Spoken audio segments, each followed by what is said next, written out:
الحمد لله والصلاة والسلام على رسول الله صلى الله عليه وسلم وعلى آله وصحبه وكل من سار على نهجه إلى يوم الدين. ثم بعد، وبوزا الله تبارك وتعالى نامتين لقلنا بتمتناغو الله سبحانه وتعالى ووجه بواغو يي الله وفي ثم سوى الله تواني كما باباري بامتنزي الله نابيرا مسيمو وكتندا kwabwe abalungi abatulaba mukirize tugatedde eddoboozi eryagene eriryo nga tumwogerako wakati mu kumusalira n'okumusuuta owekitiibwa nabbi waffe omulungi Muhammad sallallahu alayhi wasallam. Yono Allah tabaraka wataala gwayisizaako nze naawe okubeera mu kifaananyi kyetulimu eky'obusiraamu. Yali kaweefubeewe kwali kutakabana kwe kwali kufaayo kwe nabbi Muhammad sallallahu alayhi wasallam okubanga bwekyo olwaleero nga nze naawe tuli basiraamu ddala. Ensonga lwaki buli kyonna ekyetololera ku busiraamu kiba kyetololera wakati wange naawe. Buli kyonna ekikosa obusiraamu kiba kikosa nze naawe. Buli kyonna ekisanyusa obusiraamu kiba kisanyusa nze naawe. Yali kaweefubeewe kwali kufaayo kwe nabbi Muhammad sallallahu alayhi wasallam.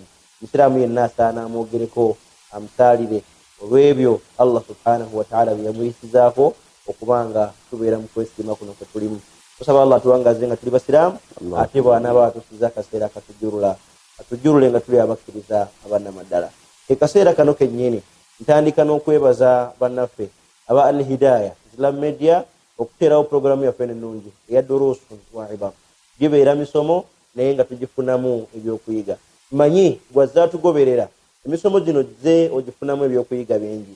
Bwetyo bwe tufaanana mu kukyaza bamashayikha ab'enjawulo. N'olwaleero alhamdulillah bamashayikha era mbalina bombiri. Munzikirize tandike ne mukama waffe mukwano gwaffe Sheikh Abdul Nasir Juma Lubega. Sheikh Juma, nzikiriza sebo nkusabe salamu yokka abantu bano gibatolere ate era tubuulire n'obulamu bwo buli bukesaawe. Abatulaba abalungi, assalamu alaikum wa rahmatullahi wa barakatuhu. Wa alaikum salaam wa rahmatullahi. Alhamdulillah, Mungu wekiba kimuli akyakirira amazzi kitambula. Alhamdulillah. Allah yongere okutukuumira obulamu bwaffe n'obwammwe. Amin ya Rabbi. Ye Sheikh Abdul Nasir Juma Lubega munazi haliddala alhamdulillah be baatukulembera mu university okusomerayo bwe twagenda okutuukayo ng'ate bo baatuukayo dda. Naye ndi wa mukisa nti olwaleero ndine Sheikh Ashraf Ishaq Lwere Kayiira ye namusangayo. Sheikh Juma samusangayo naye alhamdulillah Sheikh Ashraf Kayiira namusingana. Sheikh Ashraf nzikiriza abalungi abatulaba bawulire ku ddoboozi lyo obatolera ku salaamu n'okubabuulira obulamu bwo butambudde butya okwali twayawukana omulundi ogwamu. Alhamdulillahi rabbil alamin wal aqibatu lil muttaqin wala udwana illa alal zalimin. Assalamu alaikum wa rahmatullahi wa barakatuh. Alaikum salaam wa rahmatullahi wa barakatuh. Allah tumwebaza okuba nti akyatuwadde ekyengera ky'obulamu era tanyu jereere buli bwe tuba nti tulabikira mu programs ezifaanaganako bweziti oba oli awo akatono ke tumanyi okuba nti tukajjukanya nako ate naffe ne tweyongera okuba nti tuyiga.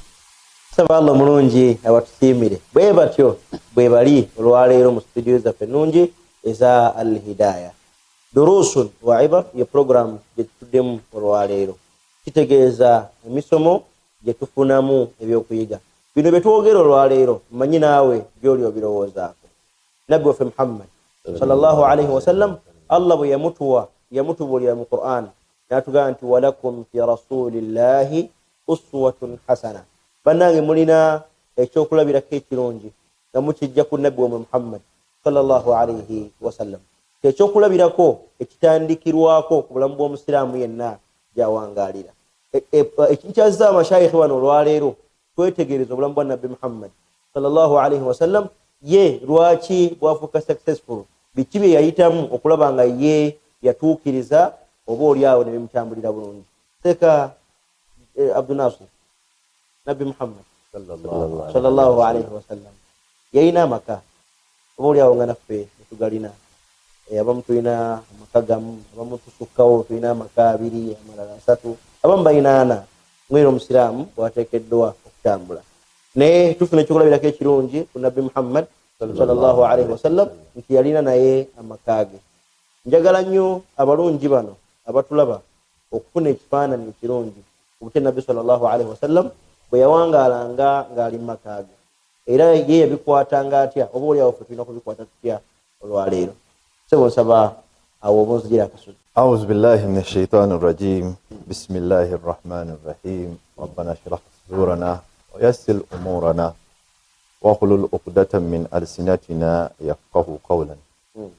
abatulaba abalungi mukkirize nga sinnaba kubeera nga ntandika okubaako kye tojjukanya nakyo olw'okusiima kwange nange era eri abakulembeze baffe abatuwa omukisa okubeera nga tutambulako okujjukanya ekigambo kya Allah w'ekitiibwa n'okubeera nga tusiima basheekhe baffe abatuwa kyansi okulabika nga balaba nti tuyinza okuba mu bamu abasobola okutuusa ekigambo kya Allah eri abaddu.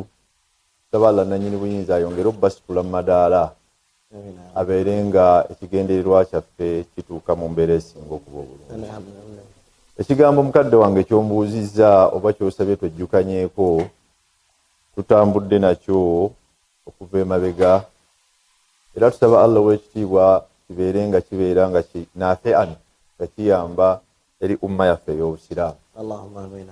Owekitiibwa Muhammadin sallallahu alayhi wasallama yali muntu naye ngaera mukadde waffe nga bw'otera okugamba nti si omuntu owa bulijjo. Yaliko okulungamizibwa kwa Allah mu mbeera zonna n'abeera nga yali successful mu mbeera eya awaka okwawukanako naffe abatono ennyo abayinza okubaako kanubza akatono ke tusobola okuba nga tutuusa mu mbeera nabbi Muhammad sallallahu alayhi wasallama yawangaalamu n'abantu be.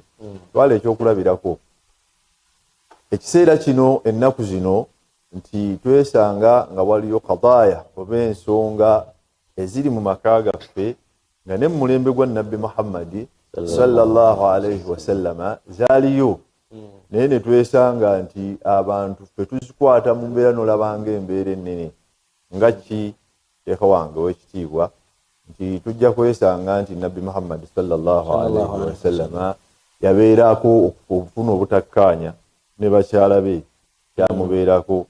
Nabbi w'ekitiibwa Muhammad sallallahu alayhi wasallama basahaba be bamuleeterangako ensonga gamba ng'ennaku zino mubeera mu nnyumba omusajja n'asula eno omukyala n'asula eri omu n'ayingirira wano nga n'ayingira eri.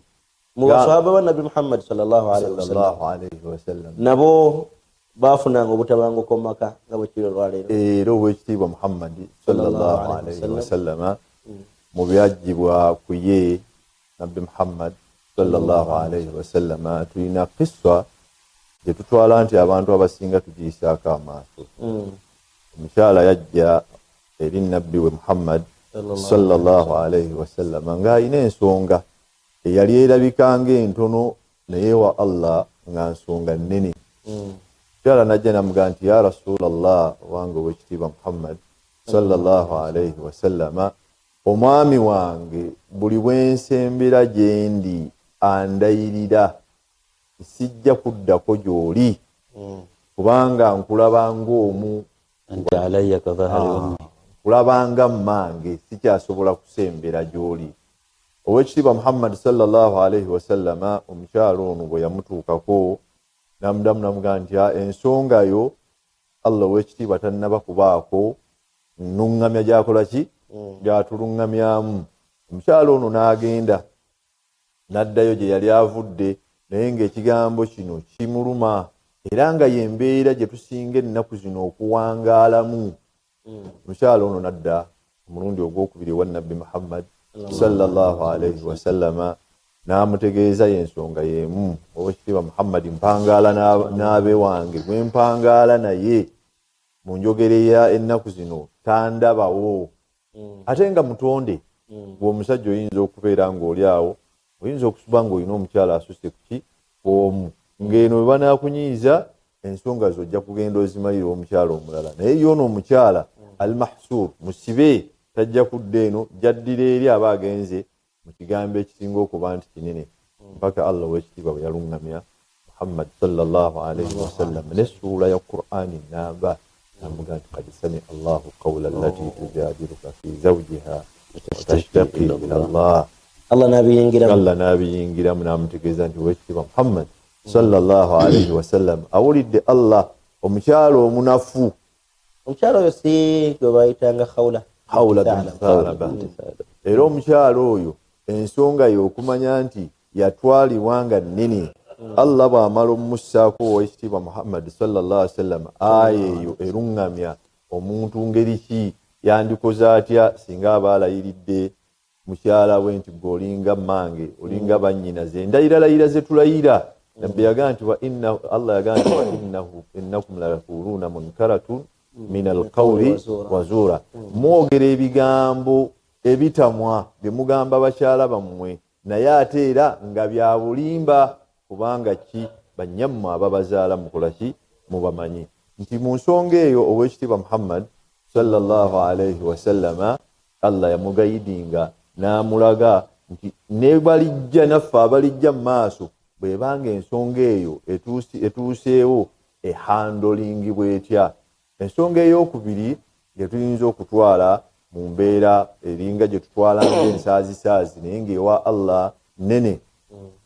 Sheikh Abdul Nasir ejja kunzikiriza mulungi ono atulaba simanyi naye nsuubira naye anyumirwa oba oli awo nga nange bwe ntandise okunyumirwa. Programu etandikidde mu Bugumu, Sheikh Abdul Nasir Juma Lubega ng'atugirayo ekifaanani ku butabanku obwali bubaddewo mu maka ku bulembe bw'Oweekitiibwa Nabbi Muhammad sallallahu alayhi wasallam. Atukubidde ekifaanani eky'omukyalo oyo mukama waffe Khawla binti Thalaba. Allah gwe yatuuka n'okussaako essula namba Suratul Mujadala. Essula eyo ng'etunyumiza ebimu ku byaliwo wakati w'omukyala oyo nebaze oba nebbaawe. Allah tabaraka wa taala n'olutalo n'atuuka okuluyingiramu era nga Sheikh bw'annyonnyodde. Ebyali awo byali bingi naye kyenjagadde okujjirayo mu bigambo bya Sheikh Abdul Nasir Juma Lubega kwe kuba nti ebigambo bye tukozesa eri bakyala baffe tugezeeko okubirongoosa. Buli omu abeere mwegendereza ku bigambo by'oyinza okukozesa. Gwe oyinza obutagamba mukyalawo nti olinganga nnyange oba oli awo nga bwe kyalabikako ku mukyalo oyo ku bbaawe bwe yali ng'amuyita. Naye ebigambo bikozesebwa nga bw'oyinza okugamba omukyala gwe siri kuddako nga bwe natebbeerera nnyabo. Ebwe biri mu kifaanani ekyo obeera omaze okwogera ebigambo Sheikh byagambye munkara min alqawli wa zuura. Ebigambo ebyo nga si birungi tibeetaaga kubanga musajja abyogera. Ekyo nno kibeere kikulu eri mwenna abatulaba wakati mu kukuuma amaka gaffe tugenderere nnyo ebigambo bye twogera nga tuli ne bakyala baffe. Luyinza okubanga olutalo lutono naye ne luviiramu Allah tabaraka wa taala okuluyingiramu. Leero omubaka wa Allah taliiwo, Allah ayinza odduyingiramu nga tumanyi nti aluyingiddemu.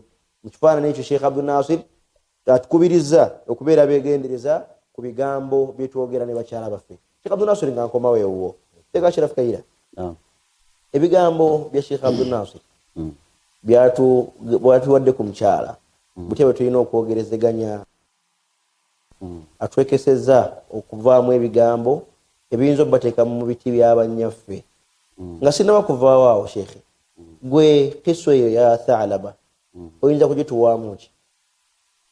Naam, a'udhu billahi minash shaitani rrajim. Bismillahir rahmanir rahim. Allahumma salli wa sallim wa zid wa barik alayka ya sayyidi ya Rasulullah. Allah tumwebaza okuba nti ate tukuŋŋaanye mukadde kano. Alhamdulillah. Allah sebyengira okusaasira n'emirembe ku mbaka Nabbi Muhammad sallallahu alayhi wa alihi wa sallam. Oyo ffenna gwe tuwuliriramu obutebenkevu buli bwe tumusomako, buli bwe tumanya butya bwe yeeyisanga, buli bwe tumanya embeera ze ne tumanya nti ate byagenda otumalira mu kumutegeera biyitirivu. Era wano nzikiriza nga sinnayingira mu musomo beeka akagambo kenzijukiza abalabi baffe abalungi.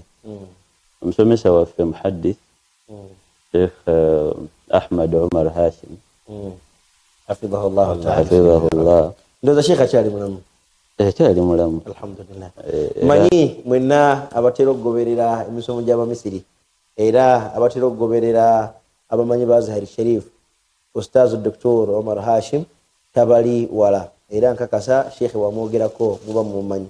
Be bamu ku bamanyi ba hadithi betulina omulembe guno nga toyinza kwogera mu babiri okujjako ng'oyogedde ku Ustaz Dr.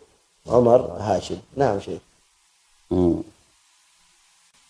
musomesa wange nasomako mashallah ngo soma kuba nini Allah yampa omukisa alhamdulillah wabyo mahadi ya Misri wal mahadi al-ali lidirasat al-islamiyya nasomayo nga sheikh era yakusomesa hadith ne ulum mashallah neno zakati musajja akuze akaddi naye Allah mtuangalize bwe yali ayogera ku mbaka Muhammad sallallahu alaihi wa alihi wasallama Allah yamuwa omukisa agenze Makka emirundi mingi naye yayogera ebigambo bino nagamba ntasharraftu biziyaratika Allah yampa mpadde ekitiibwa okuba nti nakulambulako wa waqaftu amama hujratika nenyimirira maaso g'ekisenge kyo taliban karimi shafaatika nga nsaba onkumpolereza okufuna okuwolerezaako gwe okufuna okuwolerezaako okwekitiibwa gwe sallallahu alaihi wasallam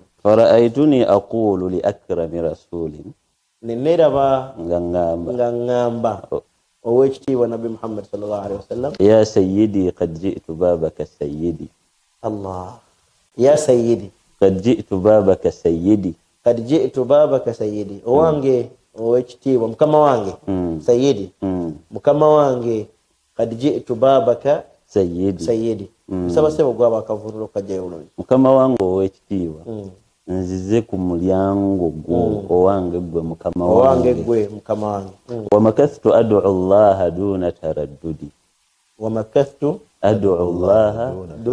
taraddudi yani ebanga limaze nga nyimiridde wano ndikozesezza okusaba Allah tabaraka wa taala asidiriza mbadde ndi busy nsaba fasha'irtu anni fi a'azzi sa'adatin nenera banga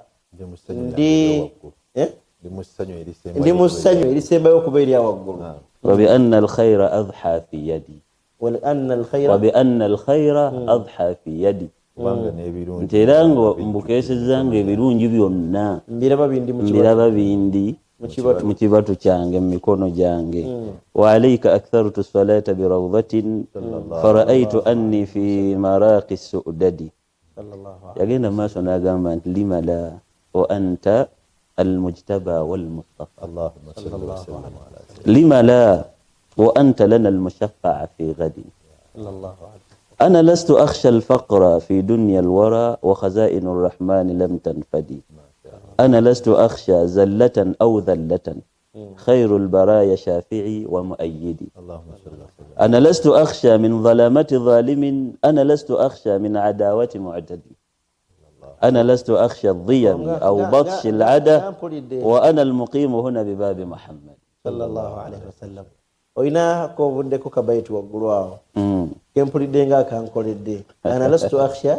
min adawati mu'tadi wentuuse mpulira sikyatya bulabe bwa mulumbaganyi yenna omuntu yenna ayagala okulumbagana simutidde wa ana almuqimu huna bibabi Muhammad nga nyimiridde wano mulyango gwa Nabi Muhammad sallallahu alaihi wasallam n'emirembe ku mbaka Nabi Muhammad sallallahu alaihi wa alihi bwatyo Sheikh Ashrafu Kaira bwatera okutandika omukwano gwayina eri Nabi Muhammad sallallahu alaihi wasallam yegumukkiriza kutandika ebigambo by'okujjako ng'amwogeddeko era nga bwakoze ng'atunyonnyola ebigambo by'omusomesa we omusomesa waffe mukwano gwaffe Ustaz Dr. Omar Hashim kusaba Allah tabaraka wa taala amtukumire segasha naam sheikh awe nini naam sheikh kakati tuli ku mbeera ey'omubaka Muhammad sallallahu alaihi wa alihi wasallam na butabo yakwatamu ensonga amakage kiswa sheikh gyatuwadde etulambululira ebintu bingi nnyo ekisooka bigambo ki bye tulina okukozesa nga tuli ne bakyala baffe naam ate ekyokubiri tetutunuulira ku saidi ya mwami yokka tutunuulira ne ku saidi ey'omukyala bigambo ki byoyanukula singa oba ofunye obutakkaanya ne balo mama waffe Aisha radiyallahu tabaraka wa taala anha atunyumiza n'atugamba nti omubaka Muhammad sallallahu alaihi wa alihi wasallama yamugamba inni la a'lam idha kunta anni radiya wa a'lam idha kunta anni ghadba. Nkutegeera bw'obanga oli musiimu gyendi ate era kyekimu ntegeera nnyo bw'oba okoze eki onyiize.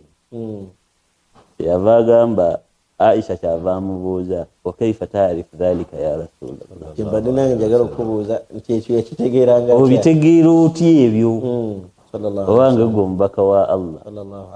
Nabi sallallahu alaihi wasallam kyava amugamba nti amma idha kunta anni radiya qulti la wa rabbi Muhammad, amma idha kunta anni ghadba qulti la wa rabbi Ibrahim. Mashallah. Nabbi nga yalina obukolomoni bungi mu mukwano gwe ne mama waffe Aisha. Nsaba abalungi abatulaba bafune amakulu g'ebigambo ebyo ebyaliwo wakati wa nabbi omukyala we. Yamugamba wentegeerera nti oli musiimu gyendi, bwe mbaako ensonga gye njogedde obanga waliwo ekibaddewo ogamba nti la wa rabbi Muhammad, olonga musiimu nti era nedda nkulayirira Katonda wani wa Muhammad. Naye bw'obanga toli musiimu gyendi ogamba nti la wa rabbi Ibrahim, nti nedda nkulayirira Katonda wani wa nabbi Ibrahim alayhi salatu wassalam. Mama waffe Aisha yava amugamba nti kituufu kyoyogedde sallallahu alayhi wasallam, fa innani la ahjur illa ismuka. Nze ne bwe mba nnyigaganye naawe nga mpulidde nnyina ekinyiga sisenguka okuggyako linnya lyo lyokka, naye bwe sisobola kusenguka wange gwe omubaka wa Allah. Kakati mu bigambo mu kisa ya Khawla eno tulina okumanya bigambo ki bye tukozesa ku nawahi ku saidi zombi. Era sekango ku saidi ng'okyayimiridde ku kya Aisha, ojja kusanga naffe mu nkola zaffe za bulijjo obunnyanja bwe tuteera okweddalla ana bwewaka bwe tuteera okusaagasaagiramu, oba ne mukyalawo tuteera okukozesa buhani bube buswiti, naye lwe mwanyiizeganye erinnya lye birukama ojjayo nalyakika nobeera nabbosa n'omuyita erinnya lye mu kiseera ekyessanyu buno obunnyanja obw'okweddalla bubeera busigala butambula. Nendooza era kituyambeko naddala ffe abalina abakyala ewaka okumuteerawo koodi emutegeeza nti kakati toli musiimu ku ye, oba oliawo nga toyise mu mbeera ya kumuvuma. Naye oyinza okuba n'ebigambo ebifaanaganako ng'ebyo mama waffe Aisha radiyallahu tabaraka wa taala bye yalina ebirungi ebiraga baawo ntoli musiimu. Nsuubira nti ebigambo ebiyinza okubeera mu kiti ekyo biyinza okuba ebingi, oba oluusi okumumanyiza okumuyita ekigambo bbe nga seeka bwagambye seeka onsanyusiza omukwano gw'ennaku zino ogumanyi, oba sweetheart oba hani, oba kale ku olwo n'omuyita erinnya ly'omwana ti taata Abdala, taata Sula, kiyinza okuba ekitali kibi nnyo okusinga ate lw'oyinza okugerera mu mbeera evuma. Simanyi oba bwe nkifunye bwe kitabo kiri kyekakira. Naam, kubanga twajjayo ekifaananyi omulundi ogwaggwa nti abafumbo ababiri bano mujja ne musangirigana nga buli omu yakulira waabwe, era bye bukulu, era nga buli omu environment gye yakuliramu ndala kituufu ya munne. Mu buli ngeri yonna oteekwa okusangayo by'otayagala mu munno ne by'oyagala. Kyekimu naye ateekwa okusangayo byakwagalamu ne byatakola ki ne byatayagala. So ekisinga obukulu kuba kusaasirigana wakati w'abafumbo ababiri. Ate ekyokubiri obufumbo okubeerawo bulimu okwerekereza ennyo. Ntegeerekeka sinakufuna bulungi ku kigambo ky'okwerekereza. Bulimu okwerekereza olw'ensonga obufumbo okubeera nti bugenda kutambula si kirungi kubeera nti gwe ogenda kubeerawo kucriticizinga buli kimu. Ensobi ezimu nzibuuke mbenga tazirabye. Si nsobi, waliwo ensobi ezitalekeka naye ate waliwo ebirala ebitono ng'omukyalo olina omusaasira. Mathalan mukyala ali waka nakawere talina awamuyambako ku byawaka, okomyewo ewaka nkuwa ekyokulabirako ekitono. Sanze oba yakumanyiiza nti buli lwodde egiraasi y'akatunda ebaawo, kwolwo lwozzenga egiraasi y'obutunda teriiwo ate tokuma muliro. Ntegeerekeka kwekwo okwerekereza kwentegeeza, wabula sitegeeza omukyala ave waka agende mu ndongo ogambe nti kankisirikeko nedda. Obufumbo butambula naye bubaamu okwerekereza kungi, bibaamu byolaba okusaasirigana n'okuyambagana nga bwe tulaba sallallahu alaihi wasallam maka ge yali atya. Mama waffe Aisha yatugamba nti annahu sallallahu alaihi wasallam kana fi mihnat ahli, amakulu yabeeranga ewakaawe ng'aweereza abantu be. Nabbi sallallahu alaihi wa alihi wasallam. Hadithi eyo mpanvu Sheikh, naye sina kifuna sawa yogera ku kingaziyirizaamu. Yali muwaweereza atya? Kanzije awo wennyini. Nabbi sallallahu alaihi wasallam yabeeranga ewakaawe fi mihnat ahli, ng'aweereza abantu. Tulaga nti Nabbi Muhammad sallallahu alaihi wasallam yali muweereza ewakaawe. Kyesinaba kutegeera bulungi era musabye atunnyonnyole. Nsaba naawe ofune akakalaamu oba ebigambo bino Sheikh byaddamu okwogera biwe endaba ey'okumwanjo kuba kale tandise okutunnyonnyola obuweereza bwa Nabbi Muhammad sallallahu alaihi wasallam bwe yaweerezanga ng'ali mu makaage. Maama waffe Aisha bamubuuza ekibuuzo, ma kana yasna'u rasulullahi sallallahu alaihi wasallam fi baytihi idha kana indak.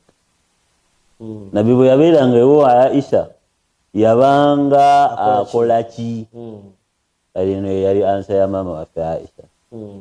Agamba nti kana rasulullahi sallallahu alaihi wasallam idha khala fi baytihi, mutume bwe yatuukanga eka bwe yabanga ali ewaka, alyan nnas, yabanga mugonvu, wa akrami nnas, yali mugabi nnyo. Kana rajulan min rijalikum, yabanga omusajja nga bw'olaba abasajja abalala. Illa annahu kana dhahakan bassaman, mutume yali atera okusaagasaga, yali asekako, yali amwenya ng'amwenya. Wano nno tujjawo ekyokuyiga eri abasajja ng'ewaka omwana oluwulya nti taata wuuyo aggula oluggi lw'ekisenge kye n'anoonya waayita nti manjagala okukoma obusajja bwange, nedda ntuuke ewaka nga bwe babaawo ekiguddewo ne babagamba nti taata wammwe tugenda kumugamba, abaana batereera mangu. Nedda weebate si bwe bakola, batereezezza bubi oba otereezezza bubi. Olw'ensonga osobola okubeera ow'omukwana ennyo eri abantu b'ewakaabo ng'osekako nabo, omwenyako nabo, ate still n'osigala ng'era oli w'amaanyi. Togenda kutuleetera obuzibu kubanga buli wosekaseka n'omuntu atuuka ekiseera n'akujooga. Sheikh Abdul Nasir, simanyi gwe wuwo kiraba otya, naye kyemmanyi abantu buli wosekaseka nabo batuuka ekiseera ne batandika okulabangamu nga muganda waabwe nga munnaabwe, ndabanga oba baguliddewo omulyango okujooga ogwo okumpi. Simanyi oba nkiraba bubi. Mukadde wange tusiima mukadde waffe tukulabirako kyaleese ekirungi. Nabbi sallallahu alaihi wasallam mu kuwangaala kwe n'abantu be yali muntu waggonjebwa. Mu mbeera eza bulijjo buli bw'obeera omukambwe ekisusse ne bw'owangaala nabo banoonya engeri gye bayita ku buki obukambwe. Ekyokulabirako mukadde waffe kyaleese nti oyinza okusanga omukyala nakawere obanga ayina ensonga yonna si yawa nakawere. Ekigambo kino tekiba kipya nti gwe gwe basinze okugogo n'olabanga gwe gwe bajooze. Nyina hadisi gye ntera okusomesa yali ku bantu udhamau thalatha, ab'ebitiibwa bameka? Ab'esatu. Ku kiseera kya Nabbi Muhammadi sallallahu alaihi wasallam, omwali Nabbi ow'ekitiibwa Muhammadin sallallahu alaihi wasallam, Abubakar Siddiq radiyallahu ta'ala anhu ne Umar ibn al-Khattab radiyallahu ta'ala anhu. Abantu abo beesanga nga bali mu test yeemu bonna bameka? Basatu. Wakitiibwa Muhammad sallallahu alaihi wasallam ali waka ekyokulya tekiriiwo, enjala emuluma. Tako teyakolanga basajja ffe bwe tuteera kukola n'osanga nti obadde wamanyire okusanga mu firiji akatunda lw'otakasanze ewaako olunaku olumu n'oboggola. Oweekitiibwa Muhammad sallallahu alaihi wasallam ali mu kaseera kandi badde ak'ekyemisana akaaki Abubakar yajjako okukyalako ewuwe gy'asuubira okuba wa mukwano gw'okubaako ekyaki ekyokulya. Atuuka Oweekitiibwa Muhammad sallallahu alaihi wasallam yakwatibwa ensonyi. Nabbi amubuuza, Abubakari ozze mu kiseera kino nga toteera kulabika mu kiseera kino. Abubakari n'amugamba nti ya Rasulallah, mpulidde neegomba okukutunulako mu kyenyi. Ensalawo nzije nkole ki? Nkubuuzeeko. Nabbi sallallahu ayaniriza Abubakari. Tewayita kaseera ne mukwano gwe owookubiri enfanfe Umar radiyallahu ta'ala anhu naye n'akola ki? Najja. Naye olw'okuba nti Umar ye yali free ne mukwano gwe mu maka ge yaki olwambuuza Umar siteera kulaba kadde kano nsonga kyekuleese. Namugamba nti ya Rasulallah, enjala ennuma. Waliwo mikwano gyaffe nga tegyekweka yakubuulira kyayagala openly taite eno. Era nga nze bwe nandikadde owo enjala eba ennuma. Omar agamba Oweekitiibwa Muhammad sallallahu alaihi wasallam nti enjala ennuma. Wano olw'omukwano ogwali wakati waabwe abasatu Abubakari we yafunira embavu n'agamba nti ya Rasulallah, nange nno natidde kola ki? Okugamba naye nange enjala ebadde ekola ki? Era ekiseera ekyo kyekikoze eki kyekindeese wano nenzija tufune hadiisi mpanvu olw'obufunda bw'obudde tusobola gikola ki? Naye okufuna ekifaananyi ekivaayo obulungi omukwano oguli nti abantu bano abasatu bonna basajja baali baki? B'amaanyi. Naye ewaka waabwe mu kiseera kyatuuka ekyalanki ng'emmere tugambe tennabakola ki? Tennaba kujja, tebaabogolera bakyala, baanoonya solution eyanguwa. Tugendeko wa mukwano gwaffe Muhammad sallallahu alaihi wasallam asobole okubeera nga Sheikh Ashraf. Byebigambo bya Sheikh Abdul Nasir Juma Lubega atujjidde ekifaananyi ekirungi. Kyenfunyemu nze nno mu bigambo ebyo simanyi oba naawe kyofunye. Omukyala mu mbeera gy'ayinza okubaamu ng'akwataganye nga tonnaba kuboggola, kale bw'olaba nga gwe weetaaga okulya okyayinza okufulumamuuko n'ogenda ku dduuka n'ogula ekyokunywa ekyanguwa, oba embeera yonna eyinza okugira nga ekuuma obuntu bwo, kuba mumanyi ebiseera ebisinga enjala bwejja etera okukyalusa empisa. Omuntu yenna enjala nga yamulumye empisa zitera okutaba naye kubanga asobola okwogera kyayogedde nga tafuddeeyo olw'okuba alumu enjala. Bigwa Sheikh Abdul Nasir mu kyafayo kyatuwadde ekyabanene abo basatu kitulaze nti bw'ofuna embeera eyo osobola okusala amagezi n'oleka ng'amakaago gakyali mu mbeera ennungi. malayo hadithi eri illa illa annahu kana dhahakan basaman. Nabbi yabanga abasajja abalala naye ekyenjawulo ku ye yabanga ate nga amwenya. Wama kana illa basharan min albashari. Nabbi teyali malayika, obula yali muntu nga abantu abalala. Okumwenya kuno n'okuseka seka Ashrafu simanyi oba kyotegeezaamu, yani buli kaseera tubenga tuseka oba wekisaanidde. Okay. Kana yakunu fi mihnati ahlihi, yani fi khidmati ahlihi. Nabbi bwe yabanga ewakaawe yabanga ayambako mu kuweereza abantu b'ewakaawe atya yakhsifna alahu. Nabbi yeekubiranga engatto z'eddagala, yeeyonjezanga engatto. Eyo hadith eno hadith bino bigambo bya maama waffe Aisha radiyallahu ta'ala anha. Nabbi yeerongosezanga engatto. Ntera biwulira Sheikh Abdul Basit Butanenga abitusomera mu baruzanji. Wa yukhayyit thawbahu. Mashaallah. Allah. Nabbi olugoye lwe wabanga we wayulise ng'alwetungira. Wa yahlib shatahu. Eyo hadithi Sheikh Ashraf. Bino bigambo bya maama waffe Aisha. Nzeko okunoonya omulyango ogwo kubanga kusinziira bw'obyogera. Bino bigambo bya maama waffe Aisha ta'ala.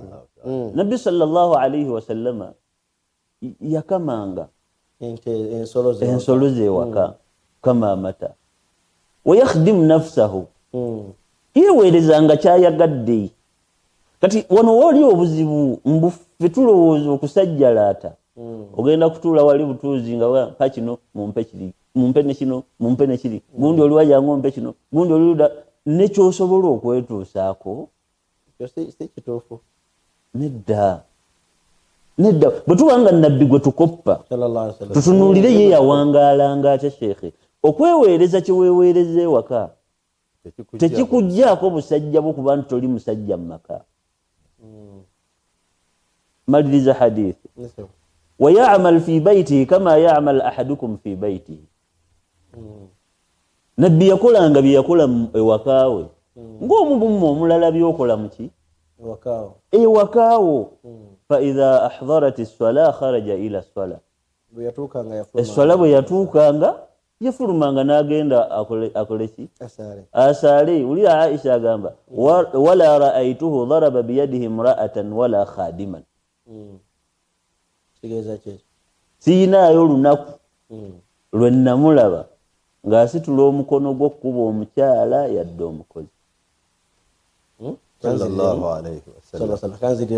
wala ra'aytuhu daraba biyadihi imra'atan wala khadiman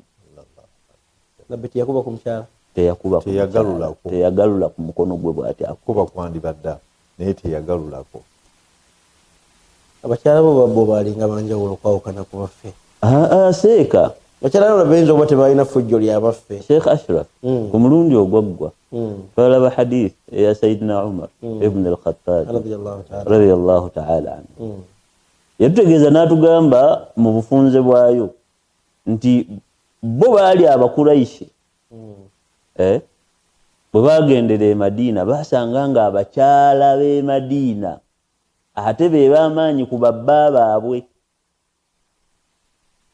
okitegedde ng'abakyala b'e Madiina be boogera omwami takola ki tayogera naye ng'ate bo bwe balinga e Makka nga bo kye boogera kyekikola ki omusajja yayogera omukyala takola ki omukyala tayogera kati Sayyidina Umar atunyumiza mu hadithi eyo n'atugamba nti bakyala baffe fatafika nisauna yaakhudhuna min adabi nisa'il ansar ne bana abaffe abava e Makka ne batandika okusika ku mpisa z'abali nabo baagala batandika okuba ebiragiro agamba nti fasahibtu ala mraati farajaatni kyenava nsitula ku ddoboozi lyange eri mukyala wange nanziramu Sayyidina Umar fa ankartu an turaji'ani nentamu okuba nti lwaki akola ki lwaki anziramu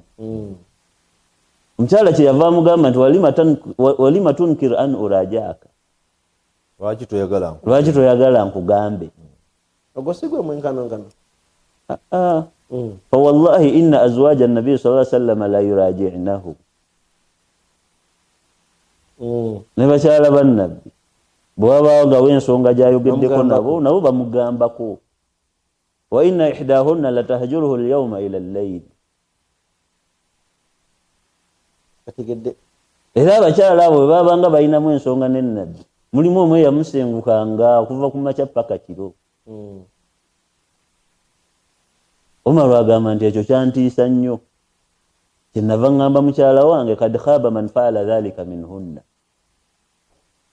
aba akubye loosi omuntu akola ekyo omubaka Muhammadi sallallahu alaihi wasallam agamba thumma jamaatu alayya thiyabi fanazaltu fadakhaltu ala Hafsa neekuŋŋaanya nengenda eri muwala wange Hafsa Hafsa yali mukyala wa nabbi kati agenda akakase bino byamugambye agende wa Hafsa amubuuza atughadhibu ihdakunna an-nabiyya sallallahu alayhi wasallam al-yawma hatta al-layl mumme waliwo ayinza okunyiiza nabbi okuva ku makya paka kiro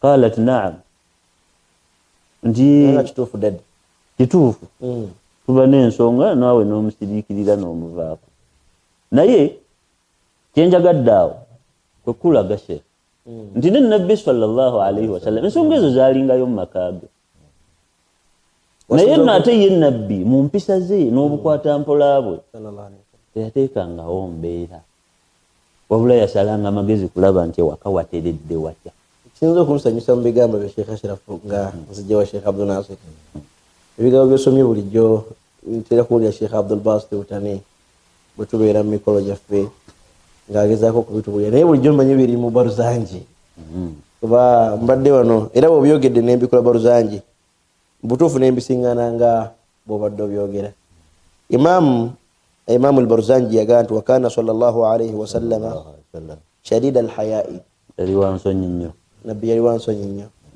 wa tawadhu'i, nga mukkakkamu, wano ensinga okwagala, yakhsifu na'lahu, yeerongoseza engatto ze. Tubisoma eno mu mikolo gyaffe mu duwa mu mawulidi kiro biwulireeyo. Wa yarqa thawbahu, yeeyolezanga yeetegekeranga engoye ze. Wa yahlubu shaatahu, yagendanga n'akama ensolo ze, n'agenda n'akama ensolo ze. Wa yasiiru fi khidmati ahlihi bisiratin sariya, yawangaaliranga mu kuweereza bantu beewaka. Ndowooza nti hadithi Sheikh gyewadde osoma tekikugjaako bwa ssemaka okuyambagana mu byowakaawo, tekikufuula nti oli ssekibotte mu kuyambagana ewaka, lwakuba ate wano era tuteekawo ka komenti nti omukyala leero bwe nkuyamba n'enkya ne nkuyambako ne luli ne nkuyambako, ate tojja kuŋŋamba nti leero nga toyozezza bintu. Anti ekyo wewali obuzibu nti bannaffe oyinza okumuyambako mu kifaananyi ekyo naga nti awo gwe omulimu gwa taata Abdallah yaera oluggi ewaka. Era sebo juzi waliwo omuzannyo gwe twadde tulaba, Omuzannyi esebo nga gulimu okuyiga. Omusajja mukulu alabika yadde yamanyiira okugaba enva ewaka okuba ayamba kuki. Abagenyi bwe bazze essaawa ey'okujjula n'etuuka, omukyala n'aleeta eki entamu naga taata Mustafa leero gwona akola ki, naga leero gabako.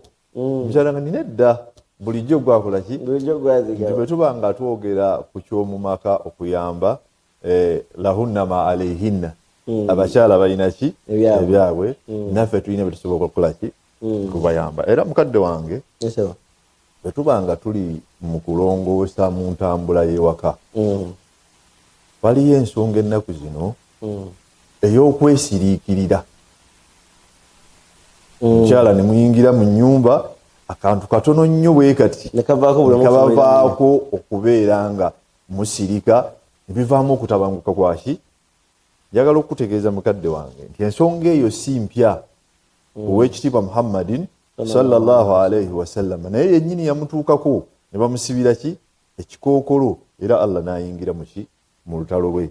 Wakitiibwa Allah atunyumiza mu Qur'an, a'udhu billahi minash shaitani rajim, bismillahir rahmanir rahim, naga nti wa iz asarra an-nabiyyu ila ba'di azwajihi haditha. Kyafaayo ekyo kiri mu Qur'an.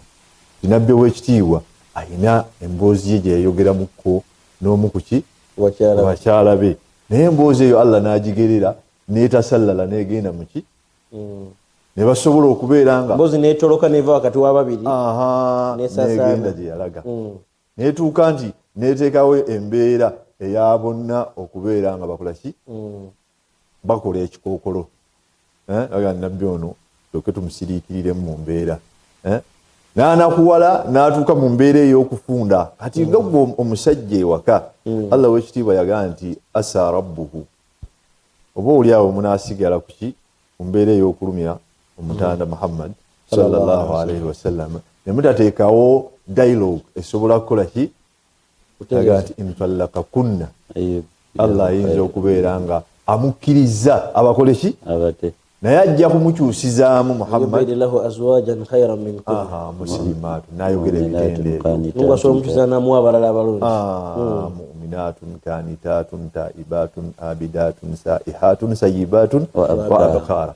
Nti Allah ajja kumuwa abantu abalina ebitende ebifaanagana bwe batyo, bajja kuba bekkusa, bajja kuba balungi eri obusiraamu, bajja kubeera nga kaanitaatun bakuma ebyama ebyomu bisenge tebitoloka, n'abalina ebika ebyenjawulo ng'ate bato balabika bulungi, batiba butibi. Bwe kibeera nga ekifaananyi ekyo bwe kityo, n'owa nabbi Muhammad sallallahu alayhi wasallam maka kyalimu nti ffe ng'abasajja n'abakyala be tulina awaka tumanya nti bwe kuba kusirika nga lusirika lukomawa, bwe luba ng'ono yaleese ekinyiiza aleete ekinaateekawo embeera etambuza ki obulamu. Hakadha kaana nabbi sallallahu alayhi wasallam.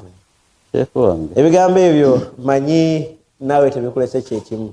Saasira nze natudde nabo nyumirwa nawadde nti obudde ndaba bungobaganya. Bwe ntunula ku sawa yange endagaano eddakiika nsigaza 8 muzikirize tuzigabane nabo buli omu muweeko 3 insha Allah ate 2 zinabasigaddeyo nange mwena abasiibulira katandike ne Sheikh Ashraf Kaira. Naam, nga tumaliriza halqa yaffe eno Nabbi sallallahu alayhi wa sallam tuli mu kutunuulira yali atya ne bakyala be. Nabbi sallallahu alayhi wa sallam yalina ekitendo kya alwafa. Tegeza Nabbi bwe yaba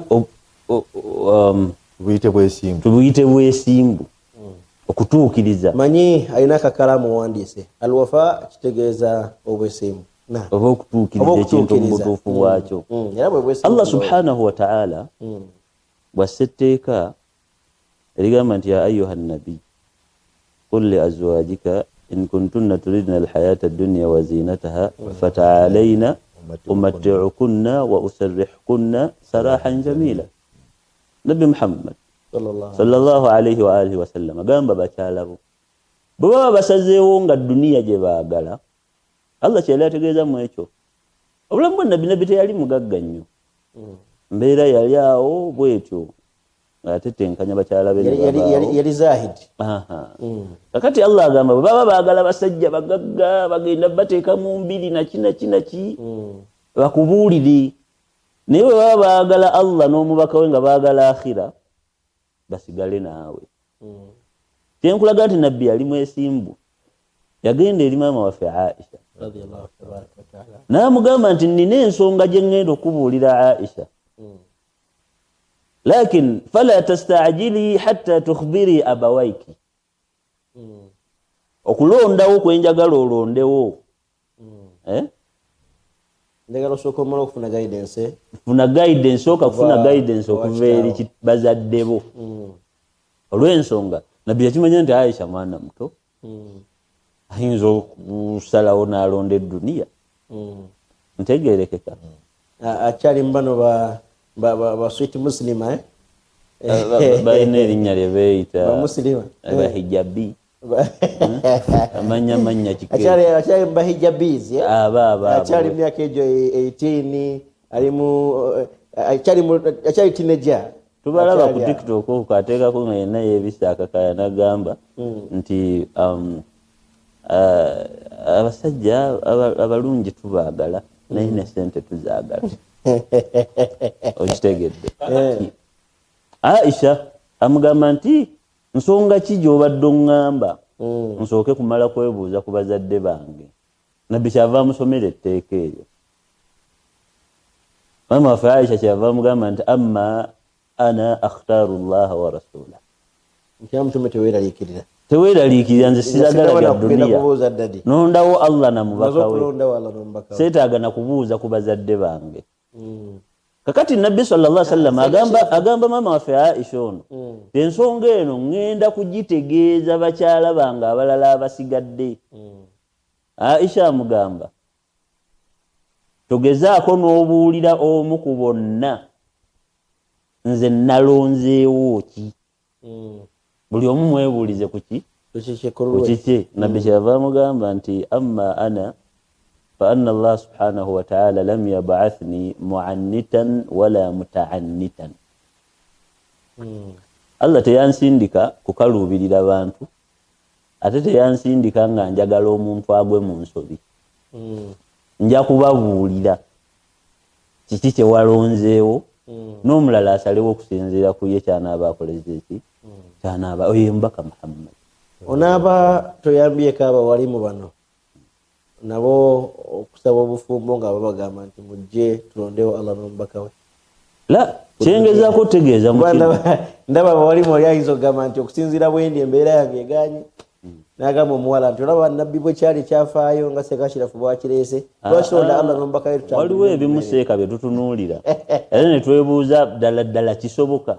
Kakati waliwo hadithi ezimu ze ntera owulira mu bawalimu ntera oziwulira eyo abawalimu abamu. Sajja yali mwavu nabbi n'amugamba agenda owase. Obwavu ne bumweyongera nabbi n'amugamba genda owase. Obwavu era ne bumweyongera nabbi n'amugamba ogwokusatu genda okole ki owase omukyalo nfu era nnafu. si kituufu. Nabbi sallallahu alaihi wasallam tasobola kusindika mu kintu kigenda kalubya bulamu. Obudde bwange bugenda naye awaawo wennyini Sekashirafu njagala onkakase hadithi eyo nabbi teyamugamba nti genda owase n'agattako nga talina neera n'agattako omusajja n'awasa emirundi 3 oba Sheikh Ashraf Nabbi sallallahu alaihi wasallam yatuteerawo dhawabit yatuteerawo conditions zetugoberera nga tunaawasa ntegeerekeka ekigambo man istataa minkum albaata ayina obusobozi mu mmwe nabbi yali tategeeza nti ayina amaanyi agagenda okubeera ne mukyala we mu mbeera z'obufumbo si kyokka yadde nakyo nsonga wabula obusobozi obunaasobola okubeezaawo ki omukyala ono omulabirire mu byonna by'olina okumulabirirako kakati tosobola kuba nti n'omu gw'olina akulemeredde olw'embeerayo enfunda gy'olina ate nabbi akugambe genda oyongereko odde nga noono owookubiri naye kazito kakutuuliridde nabbi ate amala agambe nti genda okole ki genda oyongereko esi mubaka Muhammadin sallallahu alaihi wa alihi wasallam hadithi nyingi zojja okuwulira eyo mbadde ngiwulira nnyo era mbadde hadithi nange ngiwulira n'endowooza n'ogisomesa mbadde sinaba naye olina ekifaananyi kati kyompadde nti sizo gisomesa era seeka nga twongera ku kigambo kya Maulana kuba nga era tuzimba usra mu mbeera eyo owakitiibwa Muhammad sallallahu alaihi wasallama yalina sahaba we gwe yawangaala naye naye nga mufuna mpola Julaibib owekitiibwa agenda omwetegerezanga qualities z'omusajja zonna azina bima fihi al-ibada waswala n'ebiki n'amutunuulira n'amugamba nti Julaibib waki towasa kaba wamitanga Julaibib n'amubuuza nti Julaibib waki towasa sallallahu alaihi wasallam sahaba wa mudamu n'amugamba nti ya Rasulallah nga bondaba nze mu mbeera zange nga bwe tubeera ku kyalo n'omuvubuka nga mulaba ali akitiivu naye nga musajja wattu ala haddi haluhu kusinziira ku njogera yaffe y'Abamisiri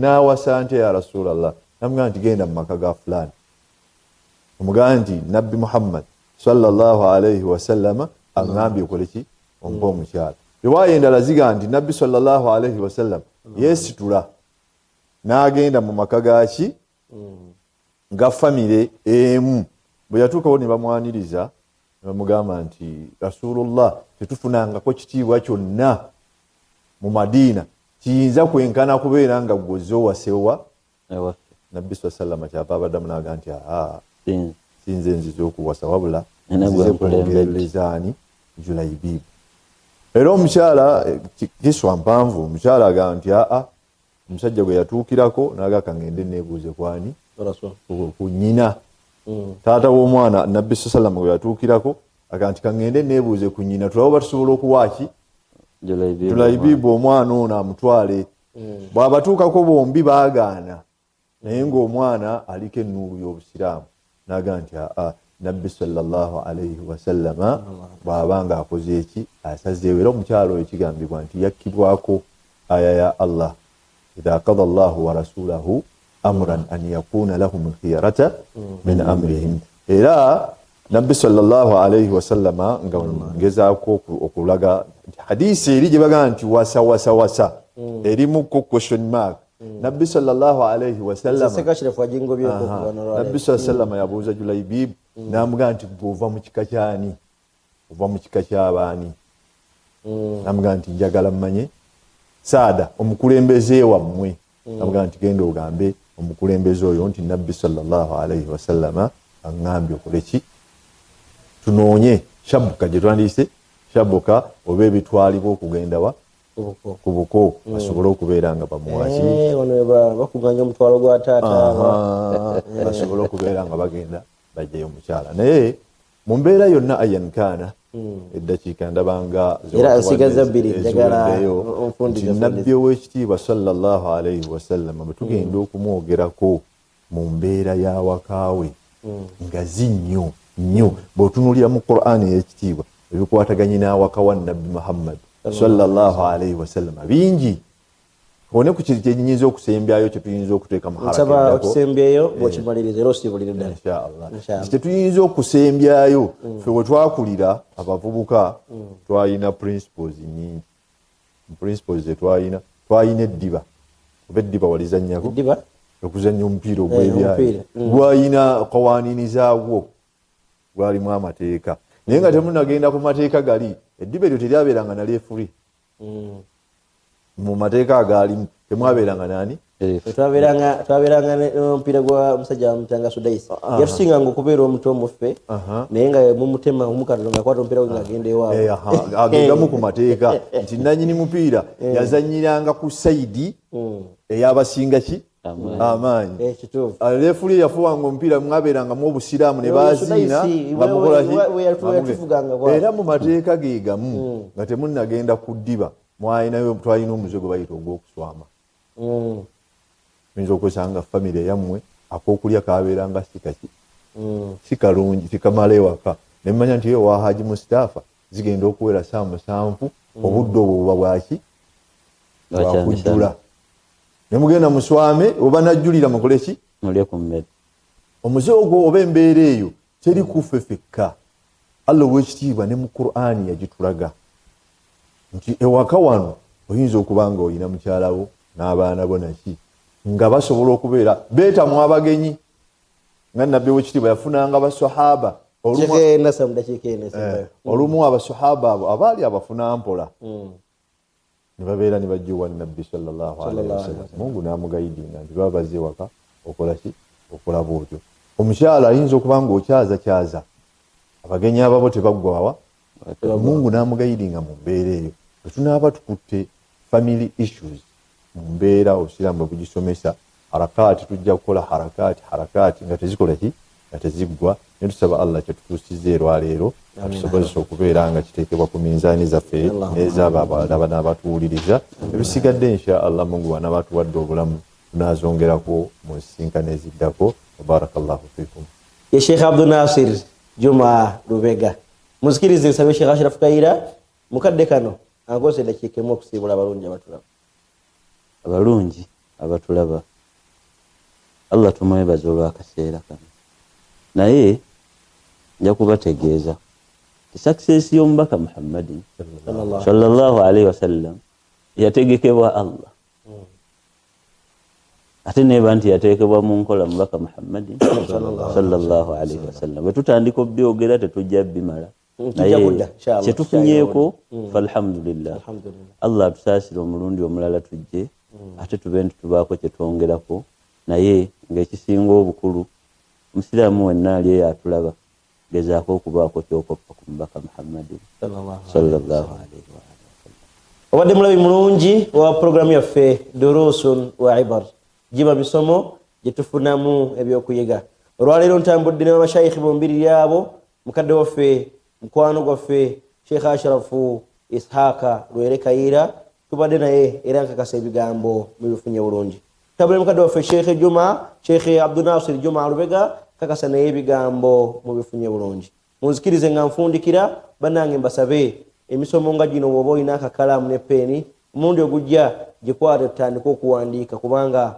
ilmu ebeera eri wano manyinza aginyumirwa naawe aliyo obeera oginyumirwa sembayo okwebaza bannaffe aba Al-Hidayah Islam Media okubanga batuwadde omukisa guno okulabikako ku lutimbe lwabwe nga tusoma ebigambo bya Allah tabaraka wa taala n'omubaka nabbi waffe Muhammad sallallahu alaihi wasallam nebaza muganda wange Abdurrahman Rajab Sudais Kigozi abaddeko ku kamera Matovu Ashrafu ge manya gange mukkirize kwatagana olundi.